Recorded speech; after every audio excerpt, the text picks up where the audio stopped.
কাশ্মীরে জঙ্গিহানার ঘটনায় পূর্ব মেদিনীপুরের কাঁথি সাংগঠনিক জেলা তৃণমূল কংগ্রেসের উদ্যোগে শ্রদ্ধা জ্ঞাপন সভার আয়োজন করা হয়। কাঁথি সেন্ট্রাল বাসস্ট্যান্ডে আয়োজিত এই সভায় শহীদ বেদিতে মাল্যদানের মধ্যে দিয়ে অনুষ্ঠানের সূচনা হয়। মোমবাতি প্রজ্বলন করে শহীদদের আত্মার শান্তি কামনা করা হয়। নীরবতা পালন করেন সবাই। বক্তব্য দিতে গিয়ে জেলা তৃণমূল সভাপতি পীযূষ পণ্ডা কি বললেন শুনে নেব।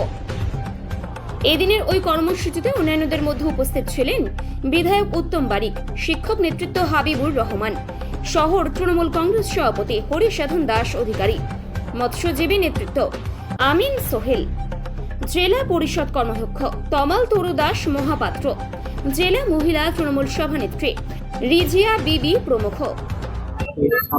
গত 22শে এপ্রিল কাশ্মীরের পাহেলগাঁও এলাকায় সন্ত্রাসবাদীদের নৃশংস আক্রমণে নিরীহ ভারতবাসীরা শহীদ হয়েছেন 26 জন। আজকে আমাদের কাঁথি সাংগঠনিক জেলা তৃণমূল কংগ্রেসের উদ্যোগে সেই শহীদদের আত্মার শান্তি কামনা করে মোমবাতি প্রজ্বলন করে এবং পুষ্পার্ঘ্য নিবেদন করে তাদের শ্রদ্ধার্ঘ্য নিবেদন এবং সন্ত্রাসবাদের বিরুদ্ধে প্রতিবাদে সোচ্চার হয়ে ওঠার কর্মসূচি আমরা গ্রহণ করেছিলাম। কর্মসূচি শেষ হলো।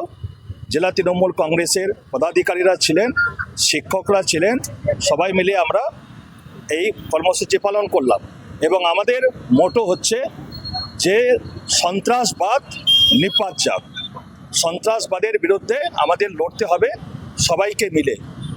আমাদের বিরুদ্ধে বহু রকমের চক্রান্ত, ষড়যন্ত্র ইত্যাদি হবে, কিন্তু আমাদের নেত্রী জননেত্রী মমতা বন্দ্যোপাধ্যায় তার নির্দেশে গতকাল যে সর্বদলীয় সভা ডেকেছিলেন প্রধানমন্ত্রী, সেখানে পরিষ্কারভাবে সুদীপ বন্দ্যোপাধ্যায় আমাদের বলে দিয়েছেন দেশ হচ্ছে আমাদের প্রথম। দেশের সাথে যারা সন্ত্রাসবাদী কার্যকলাপ ঘটিয়েছে তাদের উপযুক্ত ব্যবস্থা নিতে হবে, যারা এর পেছনে চক্রান্তে আছে তার ব্যবস্থা নিতে হবে। পুলওয়ামার মতো চেপে গেলে বা চুপ হয়ে গেলে চলবে না, তদন্ত করে শাস্তি দিতে হবে এবং যারা এই চক্রান্তের সাথে যুক্ত তাদেরকেও, সেই দেশকেও আমাদেরকে শাস্তি দিতে হবে এবং দ্রুত এই কাজ করতে হবে। এই বিষয়ে কোনোরকম কোনো রাজনীতির খেলা আমরা বরদাস্ত করব না, কারণ আমরা চাই আমাদের প্রতিটি ভারতীয় যেন নিরাপদ থাকে, যেন নিশ্চিন্তে আমাদের দেশে বসবাস করতে পারে। সেটা সুনিশ্চিত আমাদের ভারত সরকারকে করতে হবে। আমরা সেই বিষয়ে আমরা সর্বতভাবে আমরা ভারত সরকারের সাথে থাকব, কিন্তু আমাদের ভারত সরকারকে পদক্ষেপ গ্রহণ করে আমাদের দেখাতে হবে, আমাদের মানুষকে আশ্বস্ত করতে হবে, মানুষের মনে যে আশঙ্কা তৈরি হয়েছে তাকে দূর করতে হবে এবং সন্ত্রাসবাদকে একদম নির্মূল করতে হবে। তার জন্য আমাদের যা যা করণীয় আমরা সেই ব্যবস্থার সাথে থাকবো।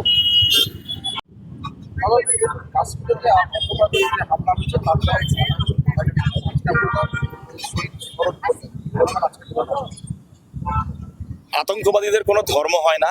আতঙ্কবাদী তারা মানব ধর্ম পালন করতে জানে না। সারা বিশ্ব জুড়ে আতঙ্কবাদের পরিবেশ তৈরি করার জন্য যারা সক্রিয়, মানবতার শত্রু তারা।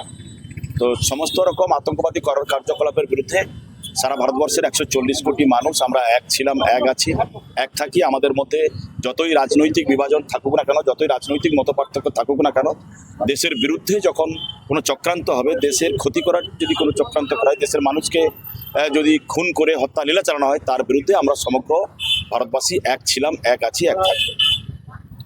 যেখানে দেখা যাচ্ছে যে আমেরিকার মতো যেখানে চীনের তৈরি দ্রব্যোৎপন্ন বিশাল পরিমাণে খরচ চাপানোর জন্য চীন থেকে একাধিক কোম্পানি এখন চীন ছেড়ে আসছে, সেক্ষেত্রে ভারত থেকে অশান্তিটা এটা পরিকল্পিতভাবে তৈরি করা যাতে বৈদেশিক কোম্পানিগুলো ভারতের তাদের ভারতবর্ষে চক্রান্ত করে দুর্বল করার যে পরিস্থিতি তৈরি করা, সে আজ থেকে নয়, যেদিন থেকে ভারতবর্ষের জন্ম হয়েছে তবে থেকে শুরু হয়েছে। তবে আমার দেশকে আটকে রাখা যাবে না। আমার দেশ, আমার মাতৃভূমি, আমার মাতৃকা ভারত মা, আমরা এগিয়ে যাচ্ছি দিকে দিকে। সেজন্য আপনি যখন এগোতে থাকবেন, স্বাভাবিকক্রমে আপনার শত্রু তৈরি হবে। শত্রু দেশ, তারা শত্রুতার মধ্য দিয়ে আমাদেরকে চক্রান্ত করে পিছিয়ে দেওয়ার চেষ্টা করবে, কিন্তু আমরা সমস্ত বাধা বিপদ কেটে যেরকম এগিয়ে গেছিলাম আরও এগিয়ে যাব।